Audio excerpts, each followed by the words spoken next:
Well, I suppose this is going to be multi-topic.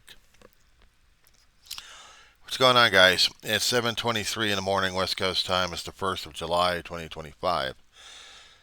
Believe me, I'm not feeling very patriotic these days, but I'm also feeling very pissed off as American with a capital A on it, not with a capital M. All right. Let's throw the personal stuff out of the way before I really get into the other acid reflux. Mama's just sleeping right now. We got about an hour and a half before we catch a bus. Take it over to the vet and see what's going on with her. She's seeing a little bit more. I can see some of her eyes from the slits, but I still want them to take a look at it. Secondly, hearing and vision, and not to mention getting the nails clipped. And then I'll be ready to hopefully pay for something simple instead of something complicated. I tell you, trying to get finances for it is hard enough as it is. I still got a few extra bucks. Here's the fun part. They have a program called Care Credit. They go through a bank on that one. People can try to pre-qualify and pay it off like a credit card. Mine specifically for reasons such as I'm dealing with right now. But that's all right. That's all right. I'm dealing with it. Countdown's coming up. Okay, shall we get into the more political, depressing stuff? The vote's still not finalized just yet as of this time period, as of this date. So we don't know what the final Senate version is going to be. They're going through amendment after amendment after amendment. It's a lengthy process that the Democrats are forcing the Republicans to admit to. It's over 1,000 pages that the House of Representatives sent over to the Senate, and a lot of the Congress people didn't read it. They just voted on it and passed it through and didn't know what the hell they were doing. Senate, however, Senate Democrats put this on the record. So for about 2 days, nearly 2 days, or actually about 16, 17 hours, the whole damn thing was read for the record. So now each amendment that's being posted to it, including the ones that the Democrats are trying to post onto it to keep the process going, it's increasing the time period for it to be authorized, but they're on a crunch. They want to do it before the July 4th weekend. Republicans don't have a clear strategy just yet. Otherwise, it would have been bim bam. But because there's so much crap going on in it, and the Democrats are not filibustering, but in a way filibustering by throwing in a hell of a lot of amendments. So they're forcing for conversation, maybe a 5-minute back and forth, and then they're going for the votes. So they've been over almost 24 hours. Now, after this law, it'll be more than 24 hours, and they still haven't been through it yet. So we'll see what happens. Meanwhile, Gasbag from the White House decided to take his plane down to Florida to see this alligator Alcatraz, basically a Florida Everglades lockup with poisonous and dangerous creatures around. They're on a protected list in a reserved area that had been confiscated by the federal government using emergency funds after hurricanes to build this detention center on an abandoned airstrip about 45 miles west of Miami. About an hour's worth of drive. I was looking at the area, and at this point they hadn't put up what the old airfield looks like. I don't know where the hell it is, but I can tell you that it's Everglades. So Trump's going to go down there, probably make a photo op, make a splash for himself. You know what the audacity of this asshole was in the first term he did? There were protesters outside of a church, and he decided he was going to go over to church. So he had everybody tear gassed and moved out and shoved out just so he can get a photo op with an upside down Bible in front of a church, which pissed off the clergy and the lay people and also the congregation. But he didn't care. He was going to get his photo op just to piss off people because he can, because he's the president and he says so. That's what he's doing. And he's doing humanitarian violations left and right. He's a human rights violator. And so is the rest of the executive branch and also the Republicans who follow this shit. Which I'm kind of surprised that there wasn't enough turnout outside Florida. Outside the Florida Everglades on this one. Yeah, there was reports of some, but not a lot. Unless they're having a hard time trying to find a place. Today's the opening day for it. The press day to see this magnificent alligator Alcatraz to put the illegal immigrants in there to teach them a lesson, not coming in here without the proper paperwork. We're going to terrorize the nation on this one. And we're going to put the bad people in there. Well, define the term bad people at this point. Skin color, is that bad people? Speaking another foreign language and having skin color problems? Is that it? Are we being racial at this point? Now we're talking about race violations at this point. It's not just immigration. We have to pick on the poor immigrants. Why? Because we have to have something of a divisive. We have a big, beautiful bill that's having a lot of press coverage on social media. And corporate media is trying to keep it on there too to keep people noticing it. Fox hasn't. Fox doesn't give a shit. Fox News don't give a shit. Neither does its networks. Neither does Sinclair. Sinclair News Corporation, or corporation itself, doesn't care. And they own a lot of stations, including a couple of out here in Kern County, California. I don't watch them. I don't get the signals, but I still don't watch them. Because they're Trumplicans. And yes, I had sent some videos out. And I had posted some videos out. And yes, I did challenge the representative who voted for the big beautiful bill without looking at the damn thing, how it's going to be affecting his constituents who voted his ass in there, as he was supposed to be the replacement for Kevin McCarthy, who decided to take a nosedive.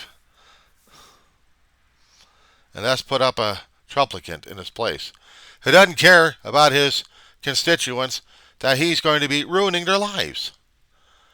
See, there are people out in the town in the Kern County that we depend upon social services. We have general assistance, as in food aid. That's going to go away.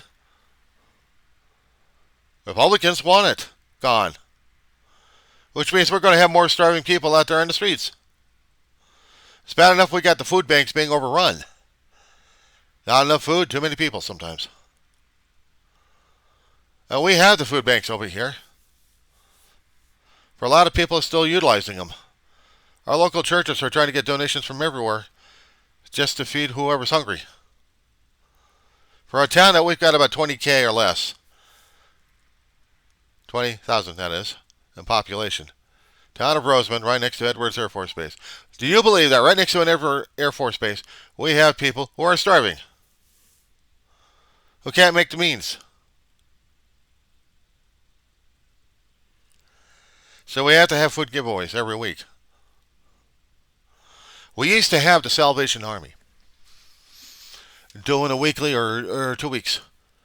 They used to do until they pulled out years ago. They used to have it over at their Mojave office. I don't know if they kept it or not. It's been over several years since I've been over there. But I kept trying to hear stories. And then they moved their operation to either Tehachapi or somewhere else. But they used to do the food giveaways in Mojave, and it used to be a big draw every time. For the amount of food they've been trying to gather during those days. They helped me and my brother get this place. My brother was the primary, I was the secondary. It was nice to have a place called home every once in a while, that's for sure. And now, I have it on a lease. Past several years. It's my job, my place. My job is caregiver to my dog, but I still have to be here. This is mine. But I'm going to have Trump take that away.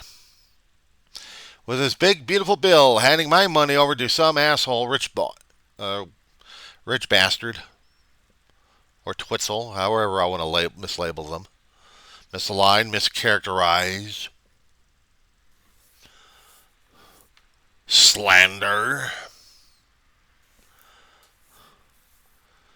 And you know what the funny thing is I'm hearing? Elon Musk doesn't want his fair to share getting taken out of his damn pockets. He's still got Tesla he's got to worry about. So whatever government contracts he was supposed to hold on and maintain, he screwed himself on this one by getting involved in politics in the first place. He and his Doge assholes coming in and screwing things over with the federal government, the infrastructure, all those nice, lovely grants. Hey, it's getting that taken out of his damn pocket. And a big, beautiful bill was supposed to be satisfying every other damn rich boy but him. Trying to make nice with Trump, and then he's saying, fuck it. Well, I like to say fuck it to him, too. To Tesla. To Musk, because you helped start this shit, you asshole. You got involved. You voted this asshole tyrant in. Now you got to suffer the consequences. I'm not laughing about it, because there's going to be a hell of a lot of people pissed off at you anyway. From now until when? Trump decided he wants to probably deport Musk and probably his family out of here. Because he doesn't like him anymore. It's a threat. A threat a bully tyrant would do. He can't get his support, he'll get rid of him one way or another. Wants to send him back to South Africa, where they came from. Funny thing is, the asshole Trump, the gas bag, or trash bag as I call him, he had immigrant parents who came over from Europe into America. They came over. And now he wants to deport people, including those with visas and probably green cards. And probably some those are still in the process of trying to become American. He wants to get rid of the birthright citizenship. He wants to get rid of naturalization. He's listening to all these other assholes that got this kind of burr up their ass regarding other people than themselves, which are probably white and male and assholes at the same time.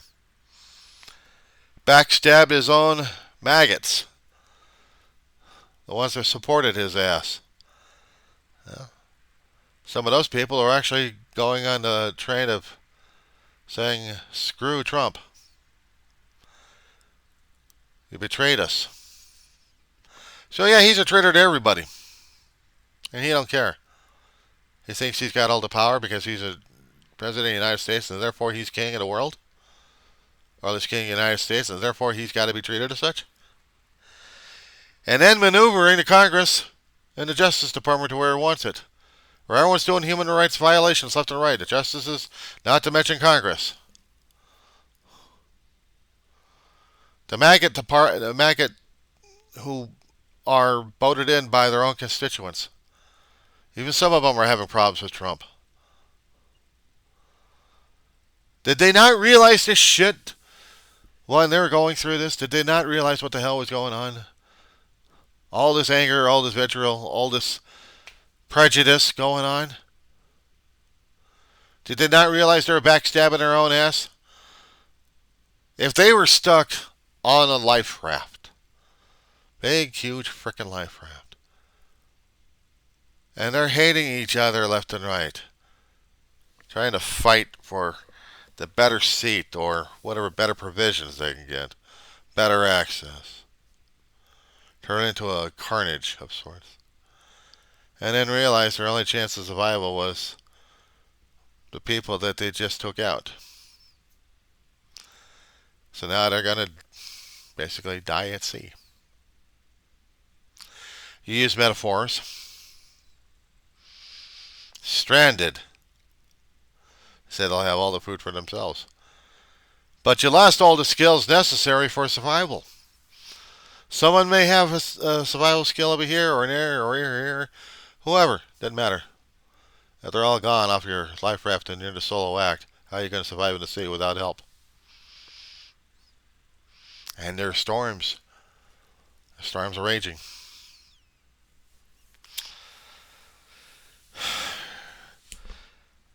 Alcatraz of Florida. Alcatraz is supposed to be a federal prison where sentenced convicted criminals would spend out the rest of their days living on the rock, either taking out their entire years of service or just stay there and rot and die on the rock. Surrounded by shark-infested water, so it sounded to be a nice idea to have alligators around this constructed camp that they did about 2 weeks worth or less. They bought land, they stole land, they acquired it, eminent domain and everything else they could, just to get this alligator Alcatraz. For what? They're not finding enough room elsewhere in different outside, out of the country prisons. But now they're almost prevented on that one. Now they got to deal with the Florida Everglades. And they think it's a fun idea. Now they're being commercial about it. Let's sell shirts and caps about it. People are profiting off of people's misery.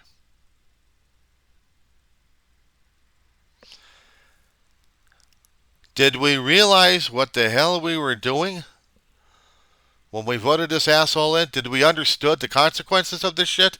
We were told, but no. We didn't know how much the absolute depravity we had regarding Trump and his party, or what they were willing to go through and put people through. Nope. We didn't. We didn't care. We didn't care enough. Otherwise, he would not have been in office. But we fucked up. People will not admit to it. They won't accept responsibility, accountability, or transparency over it. And they're still going through. Great. Breaking news right now. Soon optimistic there will be a deal, or is a deal to advance the mega bill. Isn't that nice? MSNBC. On around $1 trillion from Medicaid, the health insurance program for low-income and disabled people. And nearly 12 million people would lose their coverage over the next decade. One of those people bracing for impact is Allison Chandra, a pediatric nurse whose son Ethan has a rare genetic disorder. It is called And this is from MSNBC. syndrome, and that is where abdominal organs form in wrong positions within the body. The family's Medicaid coverage makes Ethan's treatment possible. Allison Chandra is joining me right now. She is part of that one. It's an organization which advocates for the rights of medically complex and disabled children, of which your dear Ethan is one. But first, I know it's Ethan's 11th birthday, and that's something, Allison, you weren't certain you'd ever see. So this is a super special day to celebrate, and we're applauding you and Ethan. But tell us about Ethan's condition. How Medicaid has made his treatment possible and more financially manageable for your family. Yeah, so I always say that Medicaid doesn't just make his treatment possible, it made our entire family possible. My husband and I had been volunteering overseas for nearly 6 years when I came home for maternity leave and found out on a prenatal ultrasound that Ethan has heterotaxy. It's a rare disease. Any of the internal organs can be missing, misplaced, malformed, or malpositioned. It's one of my favorite pictures of him. And at that appointment, the doctor told me that this is likely incompatible with life, and we were encouraged to terminate the pregnancy at that point. As a person with very deeply held pro-life values, I wanted desperately to choose life for my baby, even despite this diagnosis, and it was Medicaid that made that possible. because I knew that if I was choosing life for him, I was choosing a life that was going to be very, very expensive given the healthcare system in our country. He has had now 5 open heart surgeries, multiple hospitalizations, multiple other surgical procedures. I mean, he's had a lifetime of very expensive care, but Medicaid is what allowed me to choose life for him in those first really uncertain days. And we are when screwed. no one could give us hope for a future, for an 11th birthday, for a kid in my living room building his birthday Lego set. And then some waving in the background, which is wonderful. So without Medicaid, what kinds of things would he not get? He wouldn't. I don't know that he would be here. Is it everything? So Medicaid paid for at the beginning the rest of that pregnancy, and it paid for his birth and for his first 2 open heart surgeries.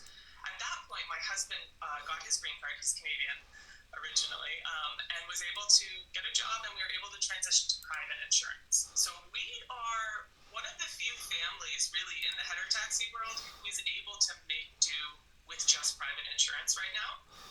So right now, Medicaid doesn't pay for anything, but because he's doing so well, I'm back at work as a pediatric nurse, and I do home care, and that's paid through Medicaid. So I see every single day kids whose entire lives at home with their families is funded by Medicaid and the services that it provides. So when you say that, and what you observe, even if it's not applicable to Ethan right now, it has been in the past, what are the things people would miss out on, those people that you treat?